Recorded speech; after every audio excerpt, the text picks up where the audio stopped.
السلام علیکم ورحمۃ اللہ وبرکاتہ نحمده ونصلی علی رسولہ الکریم اما بعد۔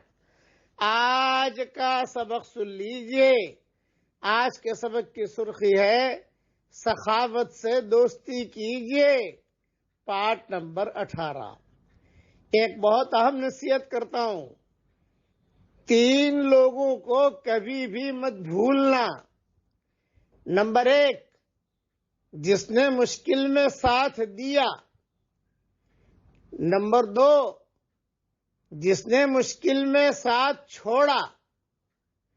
اور نمبر 3، جس نے مشکل میں ڈالا۔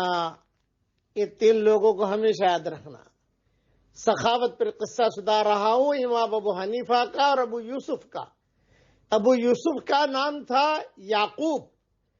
یہ امام ابو حنیفہ کے خاص شاگردوں میں سے تھے، بلکہ ٹاپ 1 تھے۔ امام ابو حنیفہ کے 50 شاگرد تھے بڑے بڑے۔ 19ویں نمبر پر عبداللہ بن مبارک کا نام تھا۔ تو ابو یوسف جو تھے، قاضی ابو یوسف، یہ بہت حالات میں تھے۔ گھر کے حالات ان کے ٹھیک نہیں تھے۔ ان کی والدہ یہ خود لوگوں کے کپڑے دھوتے تھے اور دھوبی کا کام سیکھتے تھے۔ بہت مشکل وقت تھا ان کا، لیکن امام ابو حنیفہ رحمۃ اللہ علیہ کی قبر کو اللہ نور سے منور فرمائے، انہوں نے چہرہ دیکھ کر سمجھ لیا کہ یہ لڑکا بہت بڑا آدمی بنے گا۔ اپنے پاس بلایا اور اپنے پاس بلا کر کہا، تجھے کتنے پیسے ملتے ہیں وہاں؟ 1 درہم۔ چل 2 درہم میں دوں گا۔ یہ سخاوت کی۔ پتہ چلا ماں کو کہ بھی میرا بیٹا دھوبی گھاٹ پر تو جاتا نہیں، کسی مولوی کے چکر میں پڑ گیا۔ ماں آئی، بھئی اسے جو ہے مولوی نہیں بنانا، کھائے گا کہاں سے؟ تو امام صاحب نے کہا، میں اس کو ایسا فن سکھا رہا ہوں کہ ہر روزانہ یہ فالودہ پیے گا۔ اس زمانے میں فالودہ بہت اونچا کھانا ہوتا تھا، روغن پستہ میں بنا ہوا، بہت اونچی ڈش ہوتی تھی، شاہی لوگ کھاتے تھے۔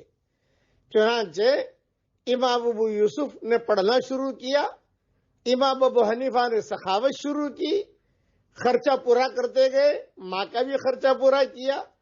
امام ابو یوسف کا بھی، ان کا نام یعقوب تھا، ان کا نام بھی جو ہے ان کے بھی سارے خرچے پورے کیے، اور یہ بن گئے قاضی، بہت بڑے قاضی۔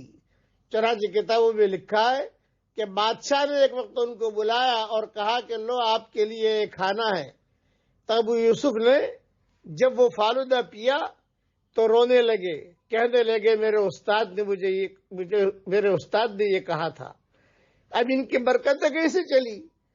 امام ابو حنیفہ کے شاگرد امام ابو یوسف، اور پھر ان کے شاگرد امام محمد، اور امام محمد کے شاگرد امام شافعی، یعنی ابو حنیفہ سے امام محمد نے بھی پڑھا ہے۔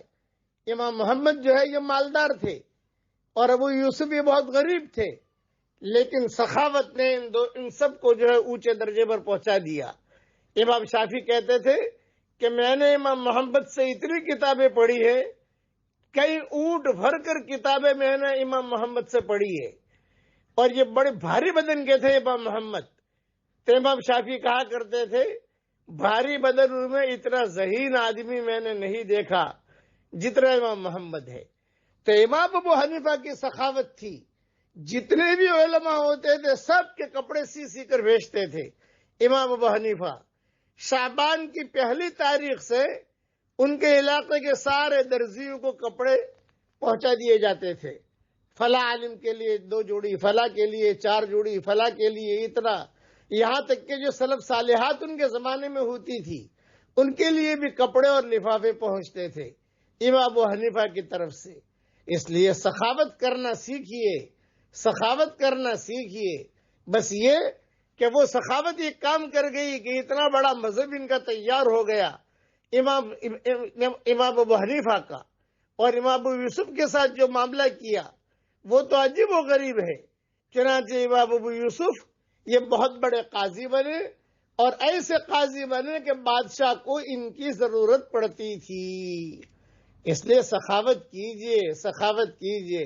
اب پڑھ لیجئے میرے ساتھ، حسبنا اللہ ونعم الوکیل، حسبنا اللہ ونعم الوکیل، حسبنا اللہ ونعم الوکیل۔ اٹھتے بیٹھتے اسے پڑھتے رہیے۔ اللہ ہم سب کو خوش رکھے اور ہم سب سے اللہ راضی ہو جائے۔